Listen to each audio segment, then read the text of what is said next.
Ooh, good evening everybody. Very happy.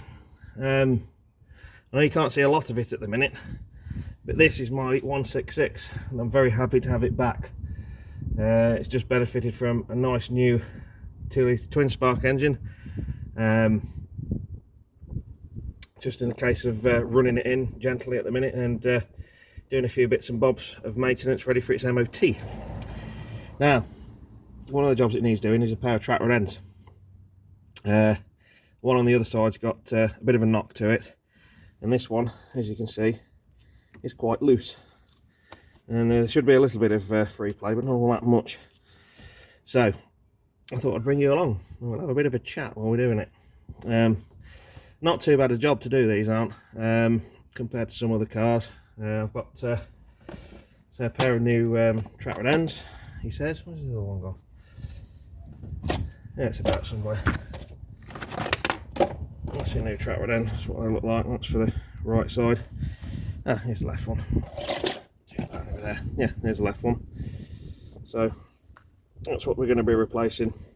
Nothing too strenuous, nothing too hard. Bit of a process to follow, and yeah, let's crack on.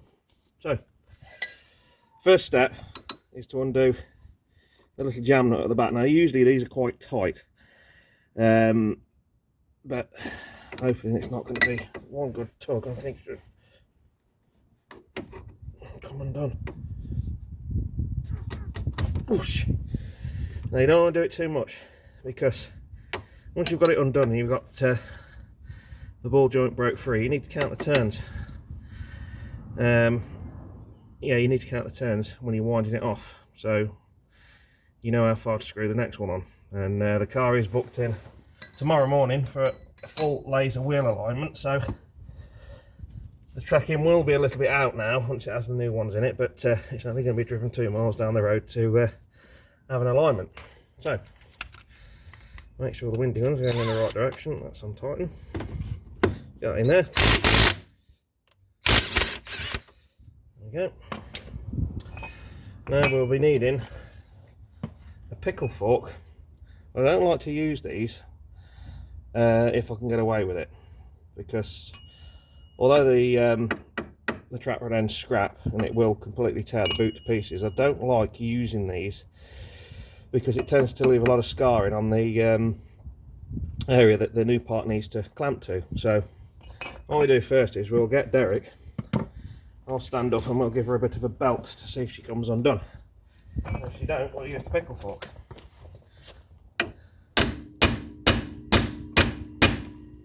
Undone? Yes, there we go. So, with that being undone, this should now turn freely, like so.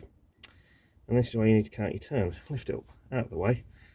So you go 1, 2, 3, 4, 5, 6, 7, 8, 9, 10, 11, 12, 13, 14, 15, 16, 17, 18, 19 we'll call that.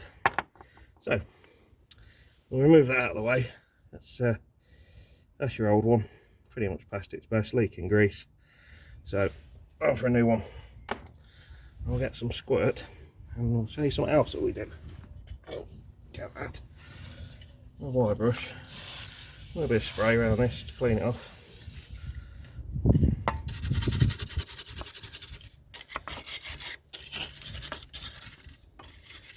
Don't go too mad with it. Like so. I'll get a rag and a quick wipe. So it's all nice and clean, like so. And then, having in the past done tracking alignments at need to sit down now, all the hard work's done. Many moons ago, there's one thing that I used to absolutely detest, was when a car comes in for an alignment, whether it's had new track rod ends on it or it just needs alignment, was this jam nut being completely stuck in place. Now this one's not too bad. What I am going to do is use my spanner and just put a bit of spray on, like so, and just free it off a little bit more, because if you do have to take it in the other direction, this will help your alignment guy out no end. Don't have to go too mad with it, just as long as it's free, like so.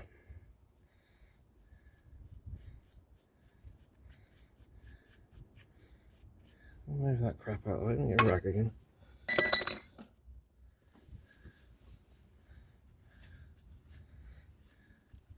Because there's nothing worse when because alignment has to be, you don't take the wheels off to do an alignment. The car has to be basically static, as you call it. So with wheels on the ramp, on a 4-post ramp, all the alignment equipment connected to it, and it has to be done loaded. And then when the wheels are straight, like so, and there's a big tyre in the way, the last thing you want to be doing is effing around trying to get this jam nut free, and you don't have to take them too far. And if you tell that you're your alignment guy that you've done this, he will appreciate you. And buy him some donuts and a coffee from Krispy Kreme, and maybe a chocolate bar. So that's that done.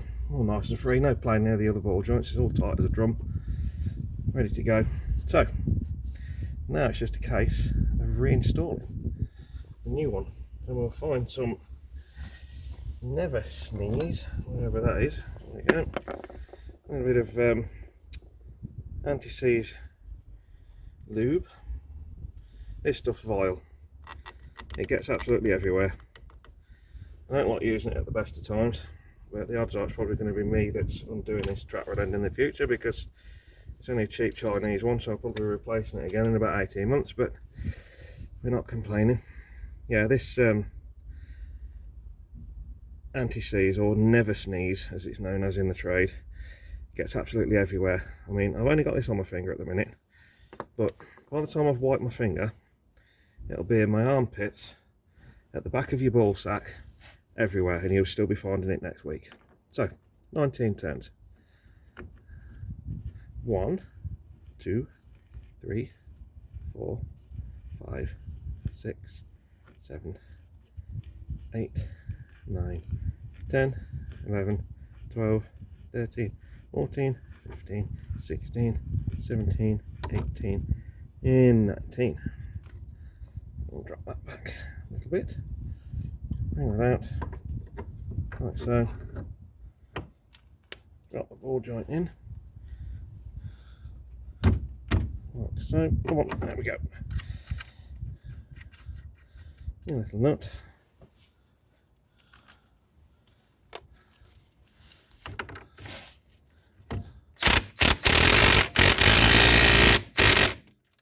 like so, way up, I want nuts in the end of that, look at that. Make sure that's tight. There we go. And then we'll wind the jam nut back down. Like so, you see what I mean? Like it goes everywhere.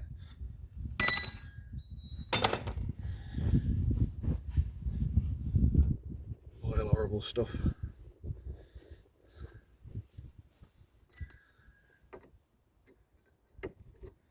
And then we shall tighten this up. Don't go too mad with it. There we go. And that is now nice and tight. There we go. So, I'm going to move some of these tools out of the way, and I'll give you a quick glance under the bonnet of the new engine. What's going on? So,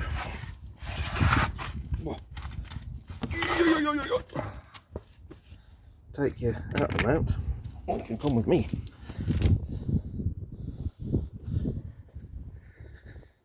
And there we have brand newly rebuilt Alfa twin spark engine, 2 litre. So it's just a case of running it in gently. I've got a few oil changes and all that kind of stuff to do, which I'll film as and when. Now I've had some new tyres, put some fresh brake pads in, and I've also got a guy coming out this afternoon to give the interior a good valet for me, and I shall show you. I should get in a minute. Oh, not the boot. Look, it's never sneezed. It's everywhere.